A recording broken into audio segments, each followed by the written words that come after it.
what I was saying in the intro earlier, like I was thinking like, man, Coach Rule wanted me to talk about like success off the field, transitioning after football, because, the reality is like 1% goes and plays D1, 1% can go to the NFL. There's not going to be a whole lot of guys out of that room, which everybody has the dream of doing it. You hope everybody does. But he's like, I want you to talk to him about like life after football, or kind of lean into the messaging there.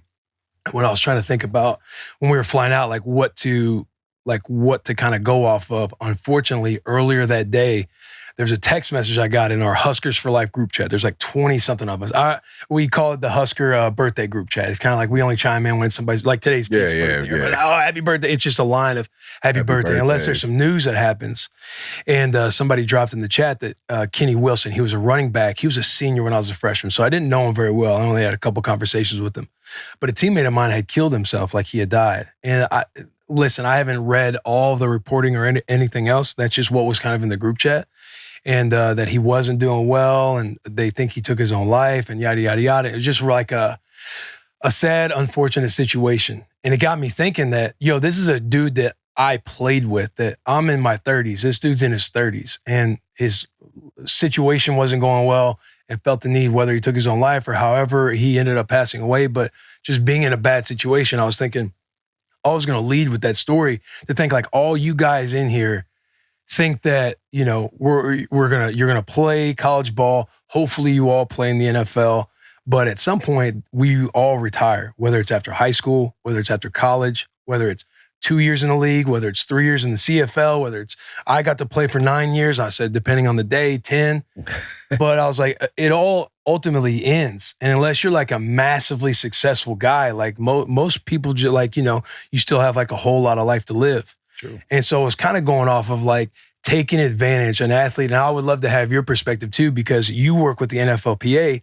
So anytime that there's like a tough situation going on with guys transitioning, you're somebody who calls them, you talk to them through stuff like when guys are going through, whether it's an identity crisis or something else. But I was trying to express how important it is that you guys don't understand getting to sit in these seats. It's like a running joke in the NFL. Like if you wear the shield, your jokes are funnier, you're better looking, and you get to shake more hands than ever before. And you need to take advantage of it while you're playing it. And it's no different sitting at any D1 program, but especially at the University of Nebraska as well. Like you guys are the pro team. Like you guys have so much opportunity and all these resources. You saw the facilities. Yep. You see how much support that they have on staff just to be successful in life, whatever it is, that you guys need to be taking advantage of. Because again, we understand, like we sat in those seats, bro. Yep. We all want to play in the NFL. We all want to play in the league. And it doesn't happen for 99% of cats. Like what would be, like what's your kind of thought process on that? Like were you always somebody who thought like I was going to go to the league? And then when it was coming to an end, talk about how you kind of went through that process and talk about the transition itself. I mean, like you said, we all dreamed. Our goal was to be in the NFL. That's the big goal. That's what it all comes down to when you play football. So, I had that goal. I had that dream. And then going D2, I didn't know how reachable my dream was because I was D2. I knew I was good, but I knew being at a D2 school, I probably wouldn't have got drafted. Probably was going to go in as a free agent. So, there were things that I had to really make come clear and understand that this could happen. I may not be a draft pick. I may be a free agent going in for a tryout. So I had those, that's the thoughts I had. So I really didn't have high expectations because I knew of having the career that you had. I mean, you played 14 years. Yes, indeed. So when that time came and I was able to go to the combine, it changed because I'm like, they giving me that opportunity. Now it's up to me to take advantage of this opportunity. Only I can fail. So once I got there, I knew I didn't want to leave. I love where I was at. Like you said, your jokes get funnier. You get a little cuter. You know what I mean? Your pockets get fatter. Everybody's out kicking their coverage. Indeed. Yeah, Indeed. Everybody's out kicking their coverage. I didn't want to lose that. And then, 14 years later, and then at the end of my year, I can tell, oh, man, this may be it. What's next? How were you feeling? You're, again, 3-time Pro Bowler. You made good contracts. 14 years. You didn't think it would probably end off of the hip drop, broken leg tackle. Like, no. I'm sure even you had, like, anxieties when it's coming to an end. Of course. after having this injury, that anxiety went up higher because I knew once the doctor told me, like, gosh, you pushing 37, you're not going to heal is like you used to. So that was a big factor when he told me that. I kind of was like, damn, why did he just tell me that? You know what I mean? Because I'm thinking I'm about to come back, bounce back just like I always did. But he was like, you got to think about it's going to be a little different for you. Your heal process is just a little different. And then it set in, reality set in. After that fourth game, I'm like, God damn, my leg hurt. Oh, it's not healing. It's not feeling better. You know what I'm saying? So now I got to start thinking about what's next. What's the next chapter? Did I think I was going to get cut? No. You know, sometimes you feel like a lot of stuff that you do for the organization, the teams, that they may overlook some things, but when you're making a lot of money, it's a business. And I know, like, okay, we got to figure out a way to either make him take a pay cut or get rid of him. And, you know, I didn't know what was in my bucket. But when that time came, yeah, I was terrified. I was scared. Even though I made money, it's still a point of you're young. How long will this money last you? Right. You know what I'm saying? You got to cut a lot of stuff out. You got to change your life a little bit. And that's the sad part. Some people can't do that because they want to live that lie. They want to still act like they got money. They want to still like they on top. Because when you've been in a college level or the NFL level, you have so much given to you. You have so much told to you. You are looked up by your family members, your friends, that community you came from, that you don't even know how to tell them, oh, I'm doing bad. I'm not good with money. I don't know how to do this. I don't know how to control this. I don't know how to speak to somebody about my emotions. These are things that as athletes, it's very tough for us to do. And the results are terrifying because if you don't mind, obviously you don't need to say any names, but you talk with guys all the time that go through like a lot of this transition and identity stuff where, you know, for most guys, like, 14 years, you kind of knew, okay, business kind of takes over. You go from superstar to now you're going to tryouts and realizing like, damn, I ain't got, people know me as Delanie Walker, but obviously it's just different now. I'm getting in these lines, running these routes, blah, blah, blah, blah, blah. But for a lot of guys, like you just don't even get a call again. I know. Then you're on the phone with dudes who are struggling. Like talk about some of those.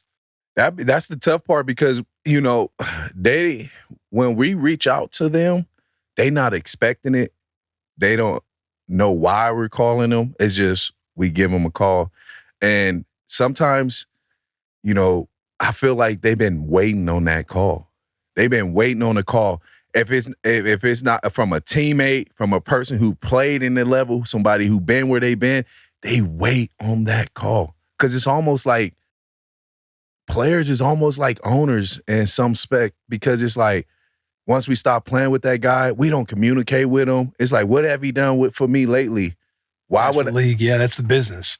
That's the business. And it almost trickles down to the players because then we don't even communicate with guys we play with. We call brother, we love, we die with. You get what I'm saying? If we die, we die. Like we don't even call them dudes that we been in the trenches with. And then it's always too late. You know what I mean? When we hear, oh man, he killed himself, or man, he in a mental hospital, or he doing really bad. Right. Like them are the times where we be like, damn, I should have called him. Like, but why we can't do that just as friends, as brothers, as players? And that's where I feel like we don't do a good job at all as a whole, as football players, as an organization, because these are things we need to do. We have to reach out to players because we do not know how players are feeling, how they're doing, because they're not going to tell you. They won't tell you. You get to a point of like being probably like embarrassed or ashamed, and you're not going to want to reach out and, like you were saying, like admit to being vulnerable. Like, hey, I have no fucking clue what I'm doing right now, and it's not going well. And half of us don't like doing that. We don't want to be embarrassed, especially by our peers, or them to find out like, oh, you made this much money and you broke. Like that shit hurts. You know what I mean? So they will keep it down, keep it inside where they can't swallow it no more. And the only way they know that they can get money for somebody, or they got to die, or they got to go down that road.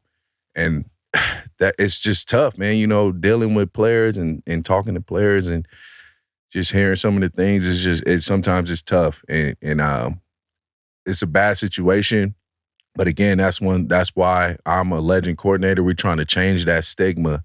We're trying to make sure guys know they can reach out to players like myself, other players, just if you need someone to talk to, because sometimes it just feel better for a player to talk to another player and not a dude with a suit. You get what I'm saying? Right. Then they know you can understand, because we all went through something. We all had some type of fucked up and down that we can experience that person may relate to, that may change his point of thought on making a bad decision that day. Right. And then when it gets too late, like you said, guys don't want to talk about it, but also they're not as equipped because to have the skill set to communicate everything else, because we identified our entire lives and careers as football players. It's like we got to play a kid's game and play and earn a lot of money, and very grateful, and all the greatest things. Like we got to live out our dream. True. But when I started playing in second grade with flag football and everything else, and from an early age, I wanted to be an NFL player. I wanted to be this. Like everybody wants to be a professional athlete. And for essentially, I don't know how old we are in second grade. Let's just say like 8 years old. Yeah. You go from 8 years old all the way up to then I get out of college at 23. For all those years, I'm identifying as getting to play this game for a short period of time, 9 years, 30-something years old when that time ends. And that my entire life, I've been wrapped up in the identity of a football player. And for most guys, you don't get that call, or you get cut and you're still training and you kind of don't know when to let it go because you think you're going to get back in the league. And then when it's too late, you kind of just, whether you're embarrassed, ashamed, whatever it is, but you didn't pour into those skills that help you adapt and transition to that next aspect of life. And I feel like, guys, that's why it's so important to take everything serious and not just football. It's like Dion, he was just going on his team about being lazy in class, being disrespectful to the teacher. And he was kind of going in it, but giving them game like, this is not, you guys don't realize the reality of this situation is only a few of you guys are going to play. Maybe a couple, depending on what locker room you're in, maybe none. Yeah. Like you might get a crack at being undrafted, or get a crack at doing a rookie mini camp or this, that, but you're going to have to transition and go on to the next thing. And if you're not taking advantage of it now, like on scholarship, with all the resources and support these colleges have for the athletes now, especially with NIL money. It's like I was talking to somebody out at practice, and we brought up the ESPN 30 for 30 broke. It's like 70 to 80% of football players will be bankrupt within 5 years out of league. We're talking about grown men that make a lot of money. Yep. Now you're making this money as a college kid. Like, don't act like and pretend that you're going to have it all figured out, or you're figuring it out with your NIL money coming in, whether it's taxes, whatever the case may be. So you need to do everything you fucking can to pour into those resources you do have, because the game ends. And I'm telling you, it doesn't matter how long you play. You were kind of alluding to it with you had an incredible career, but the doubt and everything that kind of creeps in of like, yo, what am I going to do next? I've been saying all this. Oh, do I want to do real estate? Do I want to coach? Do I want to do this?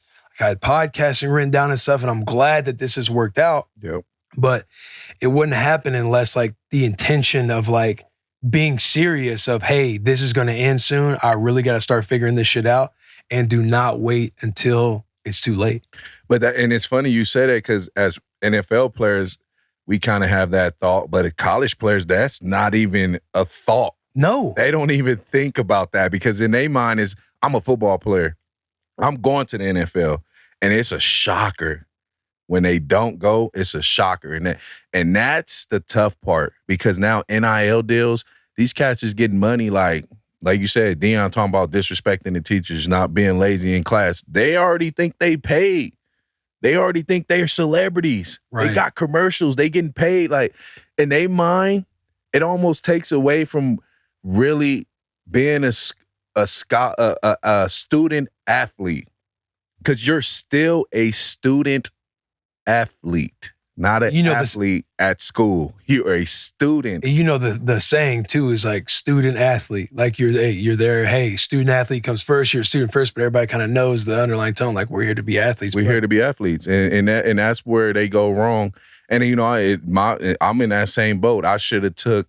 Now, you know, obviously I'm older and I experienced a lot. Sometimes I wish I would have took school more seriously. You know what I mean? I found a major that really would have worked for me after school, because most of us choose a major just so we can get good grades to play sports, because that, again, like you said, sports is our identity. Right. we want to be football players. We assume we're going to play in the NFL because we go to Nebraska, we go to Georgia, we go to Alabama. They assume I'm getting drafted just because, you know what I mean? Right. I play for this school. But the sad story is it doesn't work that way. It don't work. And then when you don't have nothing to fall back on, all you can do is talk about your glory days. Well, when I was here, when I did this. But what you doing now? Right. And then that hurts.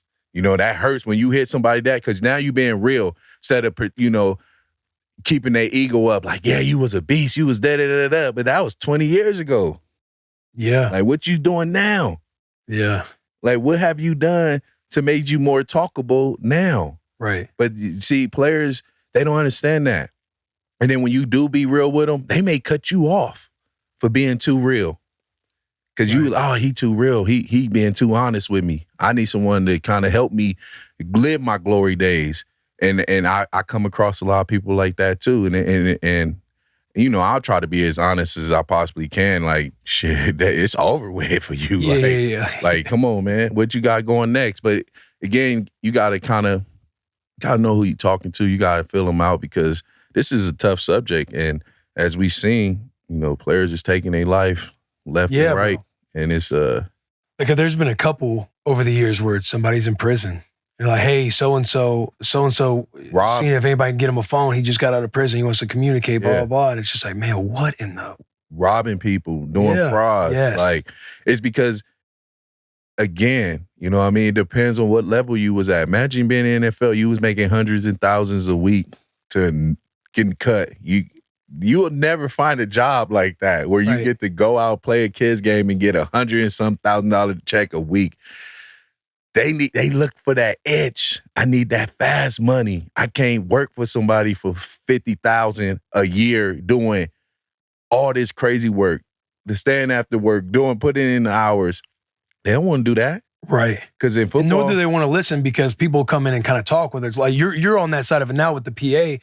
How many times are people coming in and it's right after practice and you're just thinking like, all right, hurry this fucking meeting. Hurry up. Versus like understanding that, hey, this is actually useful shit you need to listen to. You gonna need it when it's all said and done. And it's so crazy, like, because they do this every year. We know. I've been sitting, you sit in the rooms, I sit in the room. They try to feed you all the information they can because they know they on our time, right? And we want to go, and they try to do their best jobs. Even though we hassle them, they try. We give them hell. We give them hell, and they only trying to cram a 2 hour information into 45 minutes because us. It's because of us. It's not the coaches. Because of what the stats show, yeah. Because of what the data says, like, y'all need to fucking, we need this. Your mind will be blown when dudes retire. They don't know how to access anything. And everything they done gave to us, all these numbers, all these emails, no one writes them down. No one cares because they like, that ain't me. They think it lasts forever. They think it lasts forever. I'm going to be in the NFL. Or they just think they don't need it yet. Because I like to think that I'm up to speed with some of the education, but there's been times where you're telling me something, oh, damn, we can do that? Oh, damn, we can do that? Yeah. And you just don't know all the resources that are available. And it's so many. It's so many. And I was bad at it too, because I was the dude like, hey, speed this up. Because I was a leader on the team. So I'll be like, yo, speed it up. Like, let's get it over with. We got to be back up here in 6 hours. Yeah. So you know what I mean? I look back, and when I talk to them guys, I'll be like, I always say I'm sorry because I was that guy. You know what I mean? And I didn't get all the information that I needed. But luckily, the NFL reached out to me, and now I see all the information that's out there, and I kind of be like, God damn. Damn, we got to change the way we think as players.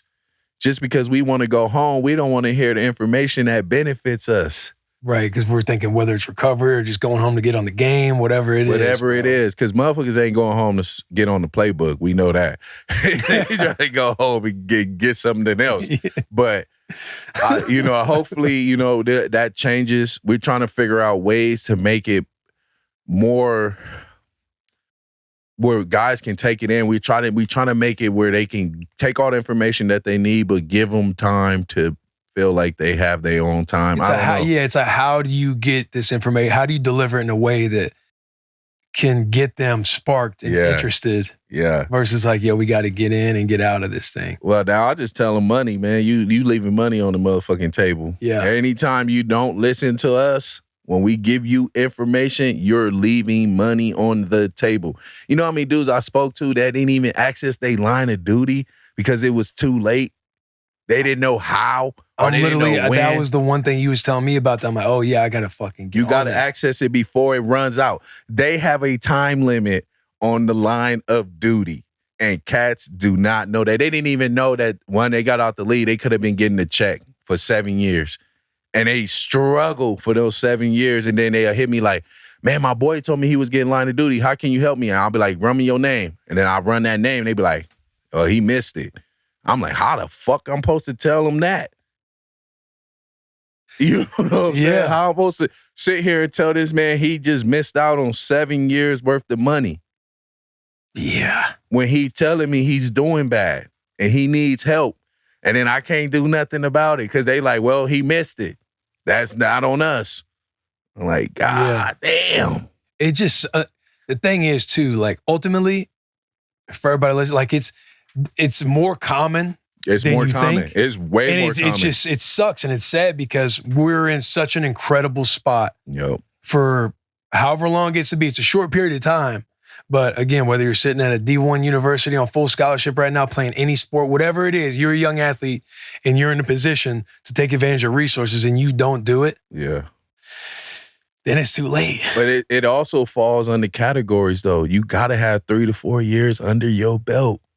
I mean, playing. That's NFL. Like if you're fortunate enough to even make it to the next level, you to access even the benefits, you got to get to 3 or 4 years. 3 to 4 years. But there's still resources available. Like I remember when I was on P Squad, like I would still get to listen and everything. Like I couldn't access 401k or nothing else. Yeah. But you're still trying to like take down whatever it is. Whatever you need. You should get all the information. P Squad for 1 year, like. But it's funny you say that. The practice squad guys take down more information than anybody. Because this could be the only time we're getting any of this little bit of money. There you go. And it's sad because they have the most information to try to access everything, but it'd be like, damn, you only played 2 credited seasons? Oh, I know. Damn. Like it hurts because they really do all the research. They have all the information and then it's just be like, why can't I access this?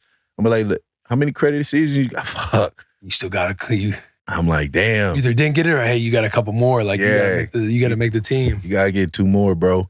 Like, but you know, again, they do have resources, but you don't get them benefits that you will get if you did 3 or 4 years credited season. And will that change? No, the NFL ain't dumb. They know half the people won't get to 4 years. They don't want to be paying everybody who steps foot in the NFL. Because you probably was there for 10 days. Got cut. And you think you're going to go get a line of duty? Like, no. Like, you get what I'm saying? Like, so sometimes you got to be realistic. Yeah. Like, you get some cats that be like, I was there, I got hurt. I mean, did you play a game? Yeah. Preseason, that ain't a game. Athletes, man, take advantage of the place, the opportunities that we get because we get such a head start on life. Yeah, and we piss it away. We do piss it away, and we starting to see a lot. And obviously not everybody, but it is more common than we all want to sit here and admit. Way more common. Even on times when we were talking about the line of duty earlier, I'm unaware of something that happens. I just think to myself, like, fuck, man, how did I miss that? Like, you feel kind of dumb. Like, man, what was that? What am I doing? Yeah. Why am I not taking time to really try to turn over every stone before it's too late? And they got sites, they got apps. Right. We don't access none of them. They come here and be like, download this app. You see, no one does it. No one. They be like, hey, download this app. It'll give you everything. All right. Yeah, they be like, cool. No one downloads. Because if you download that app, it will tell you how much 401k you got, when can you access this, how much this, that. Yeah. What benefits you can access with your credited season. But that's what my calls are. I call dudes like, bro, we don't see you on the app. You've been retired for 4 years. Get on it. Oh, man, what's the app? I'm like, bro, I'm going to send you the app again. I emailed you. I did this. The NFL emails everybody. I'm sure you get stuff from the NFL. Yeah. And unfortunately, sometimes I just glance and I don't pay the attention that I need to be attending to it. That's the comments I get. People, I'm like, I emailed you. Can you send it again and put it back at the top of my inbox? Yeah. You're trying to scroll and find. I can't find it. Are you sure you sent it? Like, bro, I fucking sent it. We sent it. Mitch, you've been talking to Taylor. We're actually that was a necessary conversation. Because some of this stuff, you just get surprised by the situations these athletes get into, and you're just like, man, take advantage of where you're at. Because you legit don't know. It is going to end at some point. It's definitely And it's going to end sooner than you think. Oh, yeah. Whether you're like, even getting to play as long as I did, it still ended sooner. It still was like, oh, damn, I was in college over a decade ago. Yeah. Some people I'm looking at the cat who was sitting in my seat. I'm like, I sat right fucking there. Yeah. The wind in Nebraska, that cold wind that hit you in the mouth, walking to the lunchroom. I know that feeling, like, motherfuckers. But some of them dudes, that's the only feeling they gonna get is Nebraska. They won't make it to the league. But you was just there. You see everything that you can access while you're there. Yeah. You see how the people treat you, like what you could, everybody you can get to know, the network you can build. But a lot of people don't like taking advantage of those type of situation. They feel like, oh, I'm changing, I'm this, I'm being extra. Or they want to be all poured into plan A, which again, it isn't a bad thing. But at the same time, you still gotta be wary of how shit can change. Very true.